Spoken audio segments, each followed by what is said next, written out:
Hey guys, welcome back. Today, we're going to be taking on the Theater of Blood entry mode. On screen, you can see some of the bosses, and now you'll be able to see some of the gear setups I'm bringing. It's not super important what you bring in, but you're going to want a melee, mage, and range setup of some kind, preferably a blowpipe and trident. You're also going to want to bring in a salve amulet and a crystal halberd if you have it.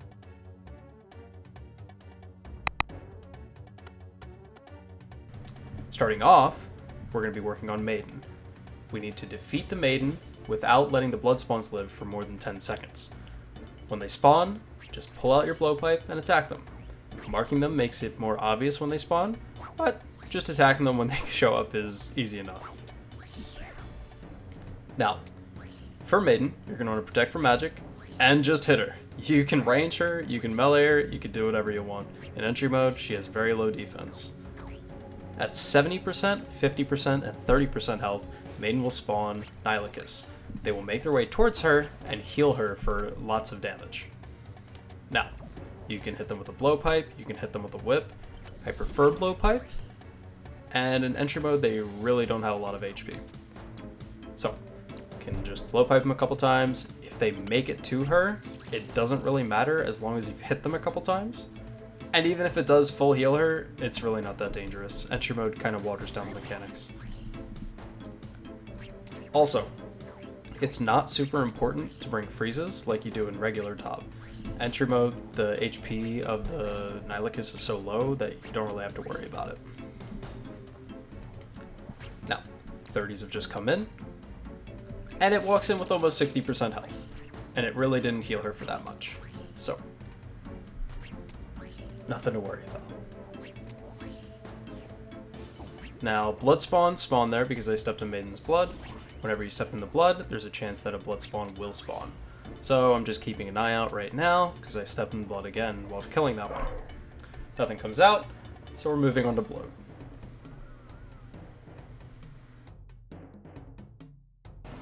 Okay, for bloat there's 3 tasks, one of which I didn't do because I don't have a chally.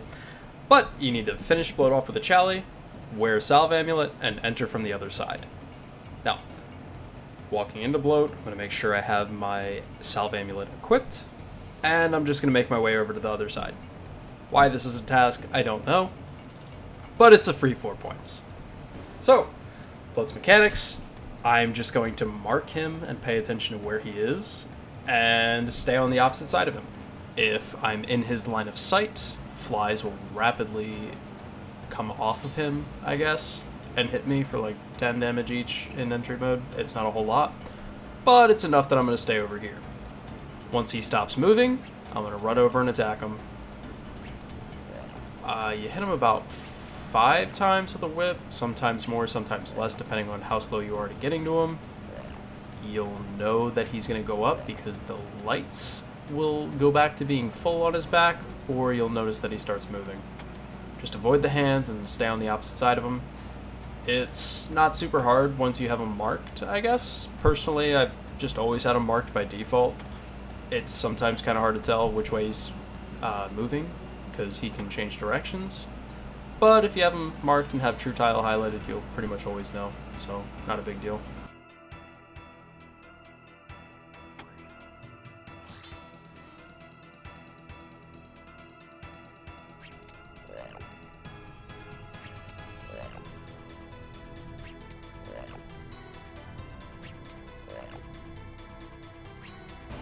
For the more advanced people, or people that have done top before, I will say the sound cue, or visual cue, for actually tick-eating bloat is as soon as your screen starts shaking. So for anybody that's into doing TOBs and wants to learn how to tick-eat bloat, just wait until you see your actual screen shake, and that's the tick when you click your food.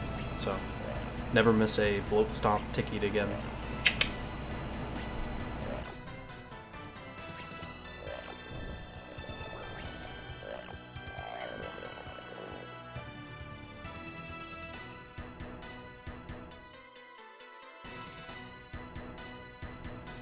With bloat done, our next task is going to be in the Nylocas room.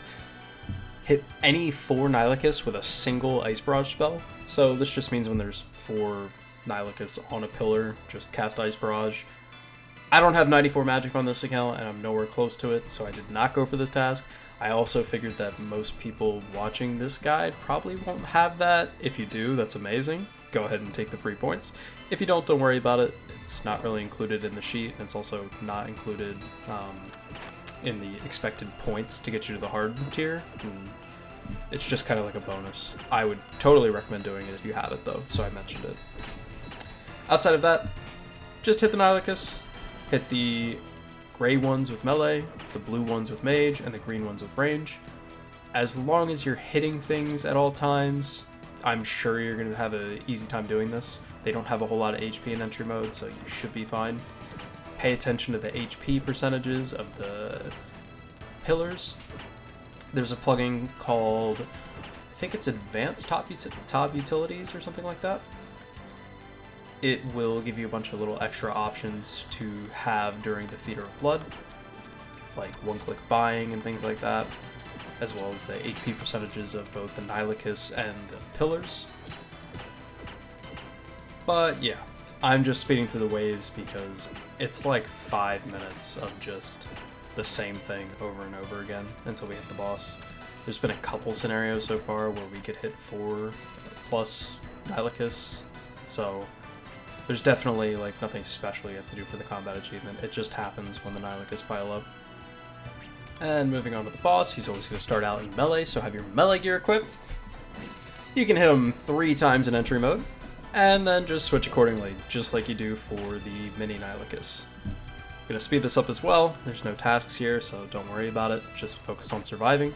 If you can't get all of your attacks in, just make sure you get your prayers right first, then your gear, then attack. You should be able to get at least 1 attack off. It might take you forever, but you're going to get supplies anyway.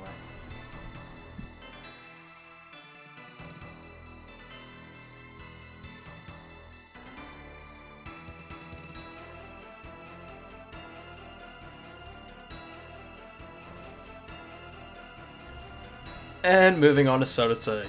If you are not doing this with a friend and are soloing it like me, there's not really any tasks you can complete. If you have a friend, you guys can share the ball twice, and that will let you complete a task. I didn't have any friends that wanted to run entry mode with me, so I didn't get any points for this. You're going to want to pray melee when standing next to Sot. When he shoots out a red small ball, you protect from magic, and a black ball is range. When he shoots out the giant red ball, that's his one-hit mechanic in the regular Theater of Blood, which you would have to tick eat or split with friends. It doesn't really do much damage in this, so just eat up. You don't have to worry about tick eating it or anything. You can just kind of ignore it. When soloing, you only have to really run the underground maze, not the above world maze, or maze within the Theater of Blood. So it's pretty relaxed. You don't have to do too much. The balls don't hit for a lot. And honestly, you don't have to protect from melee if you're finding it hard to make sure that you're getting your mage prayer on in time or things like that. You can just sit there and pray mage and only switch to pray range when a black ball comes out. Again, a sight's good here, claws are good here, Chali's good here. Just had a whip, that's all I had. Yeah, but you can do it with anything. You can do this with the bronze longsword if you want. And we can see the big scary death ball come in, and it hits 15. So it's nice to practice your tick eats here if you are a more experienced topper and just wants to, you know, sit in entry mode to practice mechanics. But I wouldn't worry too much about it if you are not experienced, as the damage is moved down a bit, so you don't have to really worry about it just killing you. Also, don't be afraid to use supplies. The bandages that you get for dying in the Theater of Blood, as well as completing the bosses and buying at the chests, they heal you for a ton. They work as like super combats, rangings, magics, prayer, and health, so they're very strong. Moving on to Xarpus. The only task we really have here is to kill Xarpus without him reflecting damage to you. This pertains only to phase 2 of the fight after he is screeched. So once you get him below 25% HP, he's going to screech, and we'll move on to phase 2 of the fight. For phase 1, These vents will show up every once in a while, and you must stand on them to prevent from healing Xarpus. They will shoot out 9 little orbs, and then they'll close. Now for killing Xarpus, you have a couple choices. You could range him from far away, which is what I would recommend most learners do, and every time you see a little booger coming at you, just move 2 tiles to the side. Work your way around the room, and just try not to put it on any important tiles. The other option you have is that you can melee him. If you have a 4-tick weapon, it's the same tick cycle as him, so once you're in cycle, you won't go out of cycle. You're going to want to listen for the sound cue he makes when he attacks. That's your cue to step back and away from Xarpus, and the very next tick you click back into him. So, it's the same thing if you have a scythe or a 5-tick weapon or any tick weapon to stay in cycle with him. The only time it gets a little tricky is if you want a 5-tick with a scythe. I wouldn't recommend doing that in entry mode if you're not trying to just practice for it. If you're just doing this casually, you don't need to know about that at all. But if you're a little bit more advanced at Tob and you're like, shoot, I really hate going through entry mode Tob to get to this point to practice something, look, come in, practice your tick eats, practice your, your bloat flinches, practice your maiden timing for when she's attacking, and then come in, get to Xarpus and practice 5-ticking. That's what I did this entire video, and now I can 5-tick in normal Tob. It literally just... The difference was not me doing more Tobs, it was me coming in and practicing it for a little bit. And then I got it. In this clip, I was still learning, but I was doing better. And now I got it and I don't make mistakes. It's literally as simple as putting in the time and practicing. I also made a mistake earlier. Did I say 25% HP? I meant to say under 30% HP is when Xarpus screeches. So, you'll see he kind of looks in a neutral position, and then after 8 ticks, he'll choose a position to look at. Wait until he does his first look to start hitting him. If you're not experienced with it, you won't have the timing right. After which, it's every 8 ticks, he will move and face a different direction. He faces the different corners, as opposed to the different faces of this square that I have marked out in the center. So just make sure he's not looking at you and attack. If you have a 4-tick weapon, you can easily get 2 attacks in, but for safety's sake, hit him once. Moving on to Verzik, we have 2 tasks, one of which is on P1, one of which is P2. No pillar! Kill him without losing a single pillar. Your specs should be enough that you don't need to worry about this, but if you do start getting close to losing a pillar, in between attacks, just move to another pillar. The other one is to step back. Make sure when you attack during P2 that you do not get bounced. If you get bounced, you can die to reset and make sure that you get the task. It's a bit tricky for learners usually to get the time correct. She attacks on a 4-tick cycle, so if you have a 4-tick weapon and you do happen to get into cycle, you then will always be in cycle. I don't know why I'm clowning around all the way in the back here, getting hit for funsies, I guess. I'm like trolling. But she's already at 21% HP. I did not need to play around in the back of the room. I have no idea why I did this. Okay, for P2, your sound cue is going to be her chains clanking. When her chains clank, the attack has come out.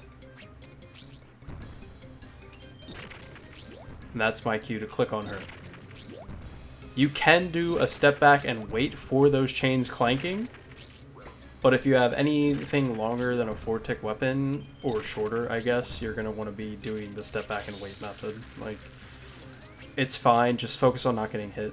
You have plenty of supplies, and every single time you die, you're going to get more band-aids put back into your inventory. So it's not a big deal if you do get bounced. Just reset. It's not worth going through the entire raid again to do this. You'll come back again later, but just get it while you're here. We're at the end of the raid. We might as well. It's not super long. P1 takes like a minute and a half tops.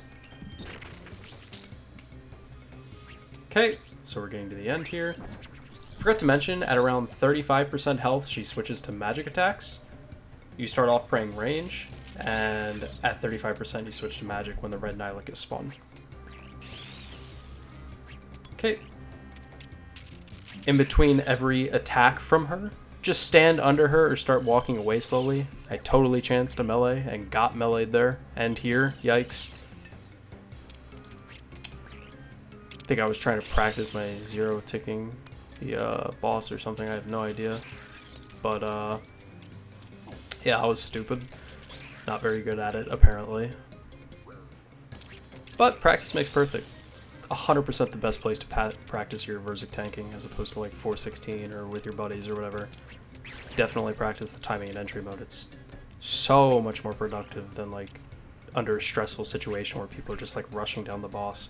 You can extend this fight as long as you want or make it as short as you want, and it's literally probably the best way you can practice the boss mechanics.